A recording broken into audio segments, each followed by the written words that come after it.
In this video, let's begin diving in closer and taking a more detailed look into the ad we are creating. This video is brought to you by EpiPies Academy. So in the Ads Manager in Facebook, what you're going to do is, this is our ad that we were setting up. And so all you do is just edit, and we're going to go and edit some of the details. And one thing that's going to help you is to understand the difference between a campaign, a set, and individual ads.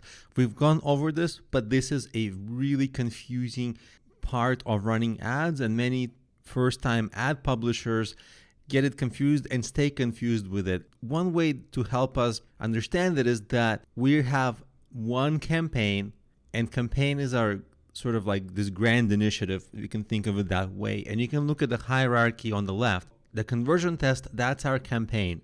In it, we can have many ad sets. And an ad set has some similarities like targeting, so that in our individual ads, you see the third item in the hierarchy can borrow from the ad sets, and it's going to become clear as we go on. But if you think of it in this hierarchy, it's already a great way to organize it. Now, here's one way I'll be able to give you an example of how this works. So let's say I start to manage my campaign budget. So this is for the entire campaign.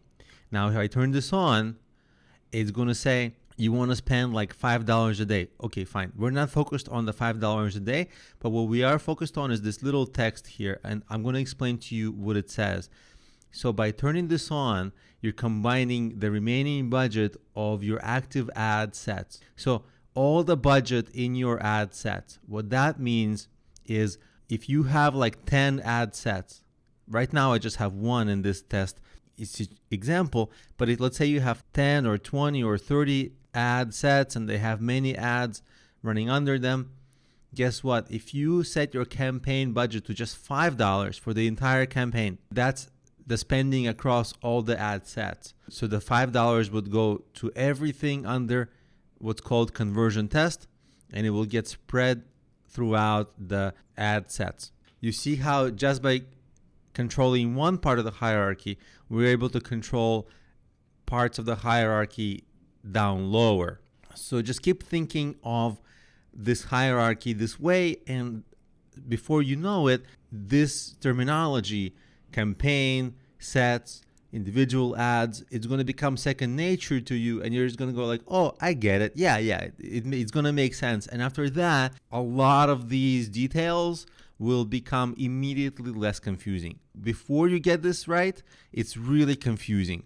I know, because I've been there myself, and so I wanted to spend a little extra time on this. Because it's a test ad, I'm going to set like $1 spending, just so that I don't click the wrong button while testing it, while filming it, and then end up spending a lot of money. So let's say we do that, and now let's go to the ad set. And here we're going to be able to edit a lot of the information for our ad. Specifically, what we're interested in is the audience, because this is our targeting.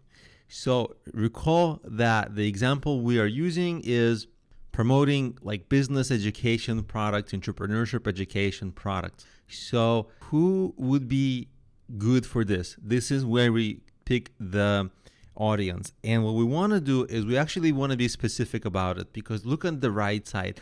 Facebook tells us you can reach like 220 million people potentially so far with our current targeting, but it's perhaps too many, and we need to narrow it down. Now, people who might be interested in our product are not a good fit. We want to get as close as possible to people who are extremely ideal to our target market, because they're going to buy at a higher rate, and our ads have a higher chance to become profitable. So we're going to narrow down. There are a few countries that have disproportionately high spending. So United States is one of them. UK is another country, or England or United Kingdom, however you phrase it, Canada, and Australia. Every other country has a couple of issues. Either they're not English first speaking countries, or they don't have a high spending per person. in your case, if you already have an audience, you can take a look at where they're from. In my case, around 50% of all my sales come from these 4 countries. So now we have locations and an even bigger audience. Now we need to do the hard work of narrowing down the rest of the targeting. So the first is age, and we have to think about it seriously. Well, who spends? Young people, they typically don't spend as much, right? So let's get college graduates. Let's say they're 22 years old. I'm not saying that anybody below 22 years old is not going to buy my courses. Many people do, but the thing is that we want to pick an ideal audience. In fact, because this particular product that I'm selling is like a discounted product, so I want it to be I don't want it to be a difficult decision. So I'm actually going to go and target a demographic for whom like spending is like an afterthought. Like spending a few bucks online is an afterthought, and they're going to be over 30. And again, I actually feel bad excluding people who are under 30, but this is not a popularity contest. This is just me trying to pinpoint like a sniper, like see who is an ideal spending range. And then I'm going to also narrow down the high-end part of the age. And who spends money? Let's say people like, let's say 40 up to 45 years old, maybe even a little less. They would be good because they're typically in the prime earning of their career. And people who are a little older than that, they tend to hit a different trajectory where they tend to get towards the end of their career, and they sense like, oh, they're not going to make as much money in the future, so they start spending less.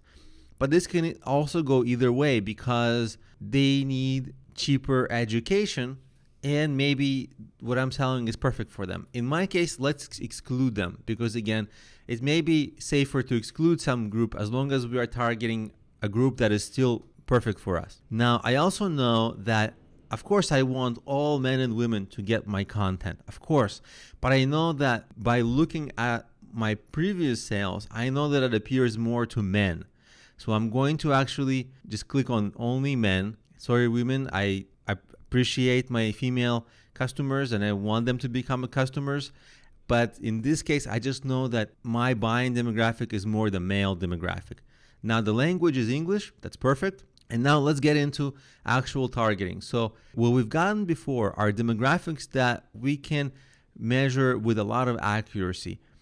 Someone who's from Canada, they're from Canada. So there's very little error. But the following are going to be more error prone. So what we're going to do is we're going to go to things like interests and things like that.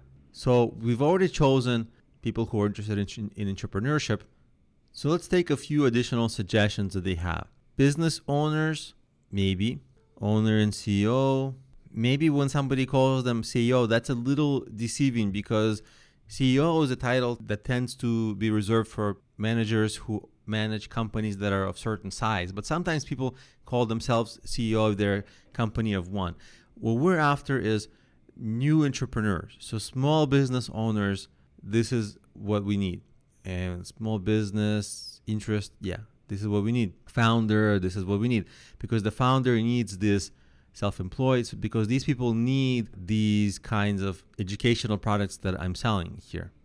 So owner, sole proprietor, that's great. And we can pick a few more of these. Obviously, we would not pick female entrepreneur if we excluded all women. But if we included only women, then we maybe should only do female entrepreneurs. And look how narrow this audience size is, 13,000, almost 14,000. If we had gone with a different type of ad, like a second kind of ad we would add, maybe it can be a female-centric ad that targets only female entrepreneurs and has copy that speaks directly to women, that might be very powerful because women would see, oh, it's for me, and then they might respond to that. Now, in my case, I'm just going for general business interests of freelancers, and we're going to be done with that. And these groups, they're okay, but they're a little broad. I'll give you an example of what might be a little more narrow. For example, if I have some online training for how to become like a YouTube megastar, and then I type here YouTube, And then I see, okay, YouTube employers as a company, I don't want them. Somebody, YouTube job title, I don't want people who work at YouTube. YouTube school, maybe, because maybe this is people who train YouTubers. YouTube interests, sure, but maybe this is people who just like watching. But YouTubers, these are people who are creating videos on YouTube. And these people, most of them, people who create videos on YouTube, most of them create a little bit and then they fail because they just don't get enough views. They don't know what's wrong. So a course like I potentially might have that teaches people how to become a YouTube megastar, that's a perfect fit for them. So it's a relatively small audience, right? It's only like 2 million people, which is actually really gigantic. So what we could do is just create an ad for them, get rid of all these other things potentially, and just target them with like a YouTube specific ad. Now that would be more specific targeting. In this case, now we're not going to do that, but in general we could, and that might get us better results. Now, if we are targeting people who, let's say they're, founders, business owners, what we don't want is people who want jobs, right? We want people who are independent on their own. So who do we want? We want audiences to exclude. So maybe we want like career, like people who want career typically means they want jobs. Yeah. So we want to exclude career development. We don't want that audience. We don't want like resume groups. So it's okay if we're taking some people out who might actually get our products, but really we want to make sure we don't want people who might also be interested in jobs. So let's look at like people who got a new job. We don't really want them. So we can kind of go through this and add things. But in general, we see that we're excluding enough people. Now let's include additional people who might seem like they might be a good fit for us, but they might not. What about people interested in finance and money? So let's just people who are interested in money, but money management, we don't want them. Let's look further. None of those really represent any good option. So maybe we look at, let's say, finance. We don't want the traders. We don't want equity, things like that. So we can actually take out a lot of things with stock market, right? Because that's not what I'm selling per se. So we're taking out a lot of these guys. And then you want to go through a lot of industries that are maybe could be potentially related, but are not really. And we're only doing this because the ad we are promoting is a general course discount page. But ideally what we would do is promote like one course that is on some topic, for example, the YouTube, or like if you have like a course on like how to make money dog walking, then sure, then you want to target people who they need money and they love dogs, something like that. And then you would exclude a lot of other attributes like if they already have a job or if they don't need money. But so you want to end up with people who are looking for ways to turn their hobby into a career. So now you understand how to bounce around between these kinds of targeting settings. And for whatever your product is, you want to go and find a narrow audience who would absolutely be perfect for your product. And you want to spend a disproportionate amount of time trying to find the right targeting, because if you get the wrong people, they're not going to buy. If you get somebody who likes sports, but really they're more interested in cooking, but you're selling them sports products, forget it. They're not going to buy. You're going to waste your money. So you've got to make sure that you're really strict about identifying your audience and making sure you are accurately targeting them.